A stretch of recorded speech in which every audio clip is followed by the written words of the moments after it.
In this part, we are going to take a look at how data is addressed in memory. The process through which the processor controls the execution of instructions is referred to as fetch, decode, execute cycle, or the execution cycle. It consists of three continuous steps. And the first one is fetching the instructions from memory, or fetching the instruction from memory, and then decoding or identifying the instruction, and then executing the instruction.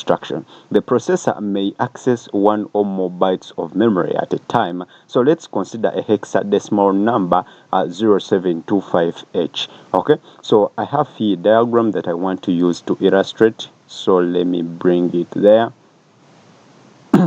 Okay, so as you can see there, okay, so this number will require 2 bytes of memory, and the higher order byte, or the most significant byte, is 07, and the low order byte is 25. Okay, and the processor stores data in reverse byte sequence. That's to say, the low order byte is stored in a low memory address, and the higher order byte in higher memory address. So if the processor brings the value 0725H from register to memory, it will transfer 25 first to the lower memory address, and 07 to the next memory address.